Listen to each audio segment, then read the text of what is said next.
enough. I want you forever. And so, God, we thank you that you love us with a love that knows no limits, it knows no bounds, it knows nothing of who we were before we accepted you through the gift of faith and through your grace solely. That you don't see who we were, but you see who we are in you. That we have been redeemed, that we have been washed clean. God, give us your grace, give us your strength, give us your mercy. As we go through each day actively seeking you, but knowing that we are so caught up in our humanity that sometimes it's so hard for us to do left foot, right foot, because we can't even make it through 5 minutes, let alone this concept of eternity, that you love us for eternity. So God, we ask that you fill us, fill our hearts, fill our minds with you. We thank you in the name of your Son. Amen. You may be seated. It's good to see everybody today. It's been a while since I've been able to come up here and preach. That's because we have some very gifted people in our church, and I thought it was really important for you to hear from them for the month of August. But it's September and we're ready to roll. We're not going to do Psalm 119 today. We're going to start that up again next week because there wasn't going to be very many people here today because of Labor Day weekend. Well, whatever. But I've got a message I'm going to share with you today. You ever had that awkward moment that you're invited to a party and the question is, should we bring anything to this party?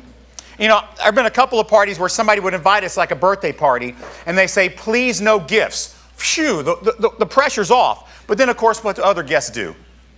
They bring gifts. It ticks me off. I remember one time I went to a party for a friend, no gifts, and this other guy brought a gift. It was an 8-minute video of how much he loved the person who we were celebrating. He made everybody sit down and watch this video. I was like, come on, you got to give me a break. I mean, so, you know, sometimes it's awkward, right? Should we bring anything to a party? Now, before we go on, we're talking about the marriage feast, the parable of the marriage feast. And this is a very complicated theological sermon today. Some of you are going to love it. Some of you are going to hate it. Some of you aren't going to understand a word of it. And that third one is my fault, okay? But what I'm going to share with you today is very difficult to grasp. The first time I read this parable, I didn't know what it was about. And it took me about 3 or 4 years to finally get it. So the name of the message is, Should We Bring Anything? We're taking the passage. I actually took the time to write a harmony of the Gospels. And I took the story in Mathew 22 and Luke 14, because each one has different elements in it. And I combined them all together so you could get the full story using Matthew and Luke with some editing, so it kind of flows like one story. And I'm not going to put the passage on the screen because it's pretty long, but I'm just going to read it to you as we go along, okay? So first, before we do that, I want to make sure that you understand the historical significance of the feast circuit, as I will put it. In the time of Jesus, particularly in the Jewish community, there was this thing called the feast circuit. And the really idea here was people would be invited to these feasts, and you would never accept an invitation to a feast unless you could put on the feast the same level or higher yourself and invite that host. So in other words, if you were going to go to a feast, you better have the money to do at least that good of a feast or better. And these were big parties, hundreds, maybe thousands of people. The feast circuit was often the pinnacle of social life during that time. I mean, they didn't have TV, they didn't have Netflix, they didn't have all the other stuff that we have. So the way they had fun was they got together, and these feasts were crazy. I mean, food, sometimes they would go for a week. I mean, these were big time parties. And everyone is always trying to outdo the last feast.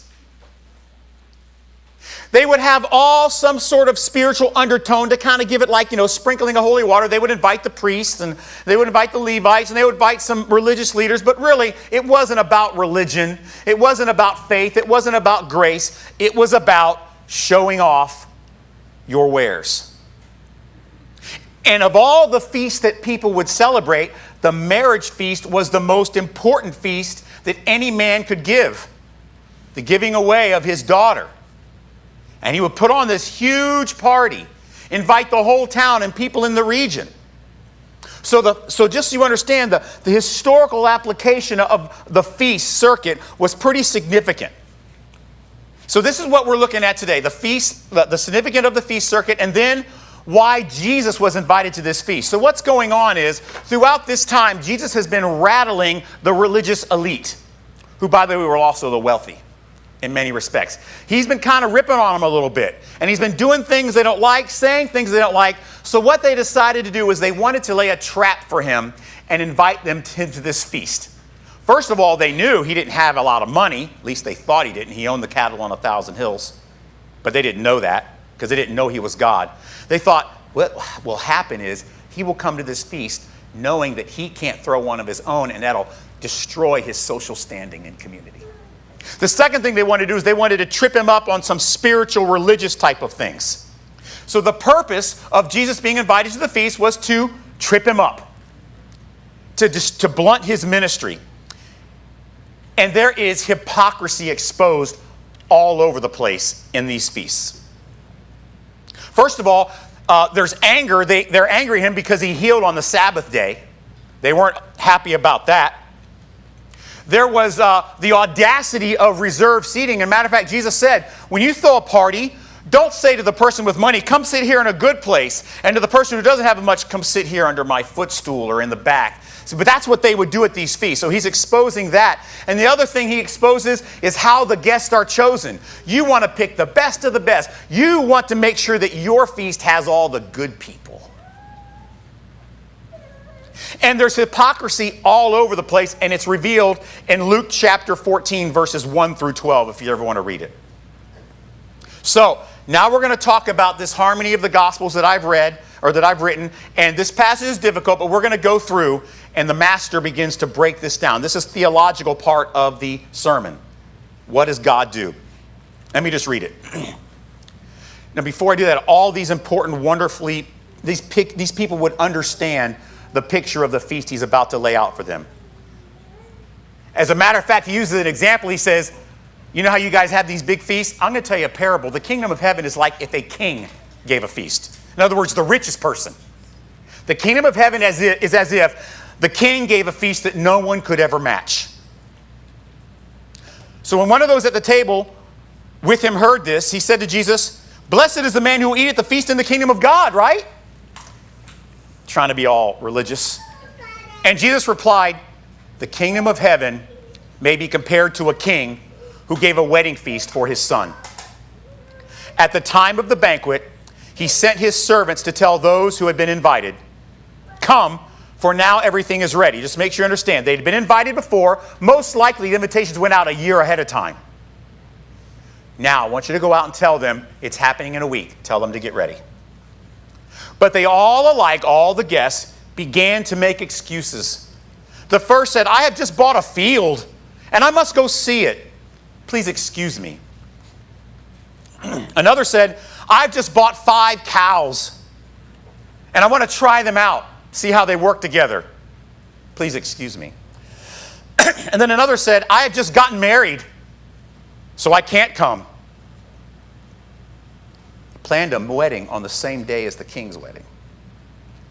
The servant came back and reported all this to the master.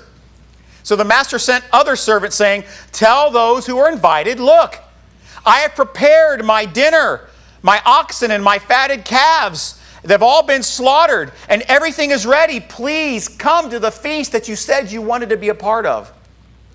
But they paid no attention and went off, one to his farm, another to his business, while the rest of these guests seized his messengers, treated them shamefully, tortured them, and killed them. Whoa. I mean, he sends, hey, tell them we're ready. We can't go. Go back and plead with them. Please come into my kingdom. Please come into my feast. No, I've got other things. You're telling me to come into your feast? I'm going to kill you for bringing your king's message. The king was angry, and he sent his troops and destroyed those murderers and burned the city. Ouch. I think I would have rather have gone to the party. Just go. Then the owner of the house ordered his servant, look, the wedding feast is still ready, but those who were invited are not worthy.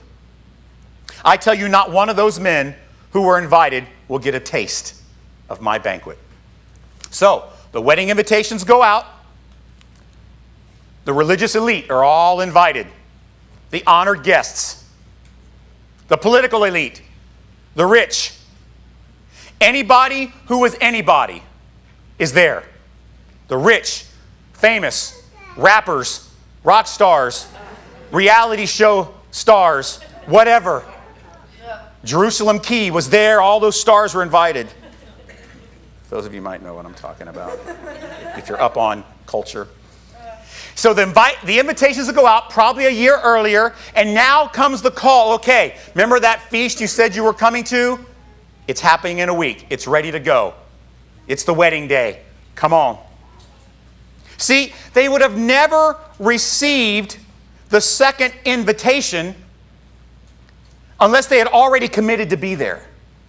If anybody should have been able to respond to an invitation, it should have been these people. But what do they say? My new field is too important. Let me tell you why this is a bad excuse. No one in those days would buy a field without careful investigation of the property first, because real estate transactions took years. You didn't have a closing in 30 days. It was like, 4 years there'd be a closing. So the idea that on that particular day of the wedding, nope, I can't do it, I got to go check out this field, it's a lie. It's an excuse. The other one, my cows are more important, my new oxen. No one, because that was an important part of the economy, he says, I have to test them out to make sure they work together. No one would buy a group of oxen without testing them out first to see if they would work. Otherwise, they're useless. Another excuse, my own wedding is more important. To have scheduled a wedding on the same day as the one you had been invited to by the king was a huge insult.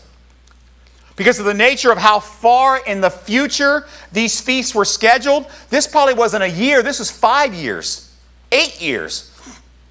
This was something that had to be done on purpose. I know the king's got a wedding he invited me to on the 15th, but I'm going to go ahead and plan my own wedding. So look what happens next. The host compels the dishonored to attend. I love this passage in verses 21 to 23 of Matthew and Luke, and I kind of put it together. Remember, this is both the Gospels together. Here's what the king says to his servants that are left, the ones who have not been killed. Go out quickly into the streets and the alleys and the towns, even the bad part of town, and like Bradenton, and bring in... I can't ever resist. I just love... Bring in the wedding feast, as many as you can find. And so the servants went into the roads and the back roads and the alleys and the dark ways and gathered the poor. They gathered the crippled. They gathered the lame. And all who they found, both bad and good, and made them come. Then the servants said, Sir, what you've said to do has been done, but there's still room in your feast. There's still room even after getting all the bad people in Bradenton? Okay, go to Northport. The master told his servants, go out to the roads and the country lanes, Myaka, and make them, compel them, force them all to come into my feast so that my house will be full. And so because of this, the wedding hall was filled with guests. This word compel is the word in there. Force them, make them. It's in there twice in that passage. The verb means to force, to compel. So the question I have for you is, why would these feasts, these people here on the front, they're the rich people, sorry, I can't go. Then you see in the background, you see the lame and the poor, and they're there, and they finally come, but they have to be forced to come. Why would these people be forced? I mean, these people would never choose to go to this feast. Why? Because they didn't feel worthy. The first group didn't feel like it was worth their time. I've got a cow to look after, I've got a piece of land, and I'm getting married. I don't have time for your feast, king. The second group would never come because they're saying, I can't afford to go to this feast. I can never throw one on my own. There's no way I'm going to this feast because there's no way I can be in the king's favor because I could never repay it. I am not good enough for this feast. And the servants say, it doesn't matter. We're forcing you to come. So why would they not come? First of all, they would ruin his reputation in Luke 14, 2-4. And here's what it says here. And behold, there was a man before him who had a disease. And Jesus responded to the lawmakers and Pharisees, saying, is it lawful to heal on the Sabbath or not? But they remained silent. Then Jesus took him and healed him and sent him away. See, the religious people did not want to have anything to do with the sick and the poor and the lame, especially on the Sabbath, because it would ruin their religious reputation. And Jesus said, no, I'm going to heal them. They would ruin his reputation out of fear. They would say, no, there's no way I can be a part of the church. No way. As bad as I've been, you have no idea. Notice the religious would rather have those needing healing to suffer rather than violate the religious Sabbath law. You know, another reason why these poor and lame and crippled people would not come, they know they would never be able to repay. Luke 14:12. He also said to the man who invited him, when you give a dinner or a banquet, don't invite the friends or your brothers or your relatives or your rich neighbors, because then they'll just invite you in return and you'll be repaid. But when you give a feast, invite the poor, the crippled, the lame, the blind, and you'll be blessed, because they cannot repay you, for you'll be repaid at the resurrection. You see how he puts this all together? See, their very shame would keep them from being a part of the king's feast. So he had to force them. Do you ever feel like that when it comes to God? So what did the refusers and those forced to come to the feast have in common? They were all called and invited. And for very different reasons would have never come to the king's feast, even though they were asked to come. They were unable to respond, no matter who they were. The religious, the elite, the poor, the lame, the crippled, none of them were able to respond the right way. Some for pride and arrogance. I don't need this God thing. Some for shame and guilt. I'm too bad even for God to save. But the result was the same, a rejection of the invitation. How are they different? The ones that showed up were forced to. The others were not forced to. Isn't that kind of cool? I mean, think about that for just a minute. I'm so thankful that my part of the wedding feast is not contingent upon me being able to respond to the invitation, but instead, God grabbed me by the scruff of the neck and compelled me to be there. Thank God, because I would have come up with all kind of excuses. My truck needs to be waxed. Florida State's losing to Bama. I got to watch that to the bitter end. But there's something else that happens. So think about this, right? There's this feast that Jesus is trying to fill. The king is trying to fill. He says, bring everybody you possibly can. Force them, because none of them are going to want to come. But make them come anyway. So the house is finally full. But then something amazing happens. I want to talk about the wrong clothes. Look at what happens in Matthew, the Matthew portion of this harmony of the Gospels. So the king came in to look at the guests. And he saw there a man who had no wedding garment. And he said to him, friend, how did you get in here without a wedding garment? And the man was speechless. Then the king said to his servants, bind him hand and foot, cast him into outer darkness. In that place there will be weeping and gnashing of teeth, for many are called, but few are chosen, few are compelled. He would reject a person that came to this wide open feast? Why would he do that? I mean, couldn't someone just choose to attend on his own? Apparently the feast wasn't so wide open after all, was it? You know why? Because the proper clothing for the feast is provided by the host. This is historically accurate. The people hearing this would understand, of course, when you give a wedding feast, you clothe all the guests. Did you know that? Not only is it a big party, you provide the clothing. True story. You cannot come into the wedding feast unless you're wearing the clothes the host gave you. You don't believe me? Isaiah 61:10, look at this. I delight greatly in the Lord. My soul rejoices in God, for he has clothed me with garments of salvation and arrayed me in a robe of righteousness, as a bridegroom adorns his head like a priest, and as a bride adorns herself with jewels. How about that for you? Whoa. You mean you can't go to a wedding unless the king gives you the right clothes? Yep. You don't believe me? Let's look at another. Revelation 19. For those of you that hate the Old Testament and love the New Testament. For the fine linen is the righteous deeds of the saints.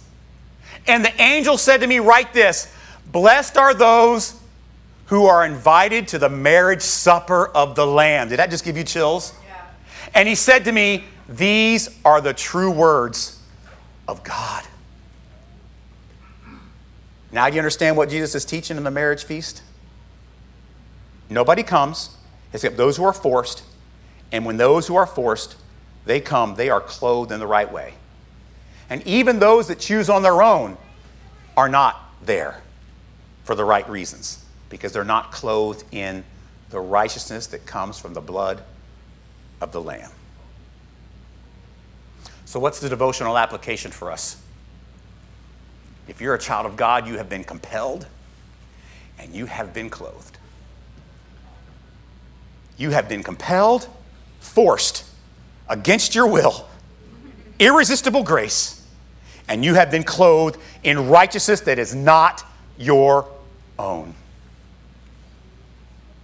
The invitation list is long to the kingdom of heaven's wedding feast. Remember, by the way, what is the day of salvation taught to us to be like in the New Testament? A wedding feast. The bride of Christ is the church. The invitation is long, but no one responds to the invitation unless the king compels them to. Not the rich, not the poor, not the arrogant, not the shamed. They all are compelled. And the last thing about it, no one can enter into the feast with their own clothes. Our righteousness is as what? Filthy rags. Now, I don't know about you, but when I hear this parable, it could make me uncomfortable. You mean that I would never choose God on my own? Yep, that's correct. Matter of fact, you would use your free will to choose your own will. I was sharing this with GraceLife Recovery a few weeks ago. Our free will is not what saves us. It's what we need to be saved from. Yes. Because our free will says, no, I got a cow to check out. I got to make sure my land is in order. No, I got my own wedding. You know what else our free will says? I'm too shameful to be a part of the king's feast. I found a hymn that does an amazing job of describing this. This hymn is really old. The guy's name is Sir Isaac Watts. The name of the hymn is called How Sweet and Awful. It is about the marriage feast. I'm reading 3 verses to you. Here's the first one. You ready? While all our hearts and all our songs join to admire the feast, each of us cry with thankful tongues, Lord, why was I a guest? Wouldn't you feel that way if you were one of the poor that were compelled and forced to come? I was just a few days ago, I was barely being able to figure out what I'm going to eat tomorrow. And now you've brought me into this feast that I would have never come to on my own. You've clothed me in righteousness, and you have given me this incredible banquet. Why was I a guest? I don't belong here, yet somehow you've made me be a part of it. Look what he says in verse 3. Why was I compelled? Why was I made to hear your voice and enter while there's room, while thousands make a wretched choice, free will, and rather starve than come? Whoa. And look at the last one. It was the same love that spread the feast that sweetly drew us in, or else we had still refused to taste and perished in our sin. Now, guys, I don't know, but it seems to me this hymn is teaching us what this parable means. When you come to Jesus, you aren't coming to say yes. you are coming and you're saying, wow, thank you. Your response is not a decision, it is a reaction. Have you felt the irresistible pull before? Maybe some of you are feeling it right now. Maybe you feel like a messenger from God is grabbing you by the scruff of the neck and says, I don't care how shameful you are. I'm dragging you into the marriage feast. Maybe the king is compelling you, forcing you to answer the call to attend the feast today. He has called you and forced you and ready to give you a robe of righteousness and turn you from undeserving sinner into redeemed, honored guest of the King.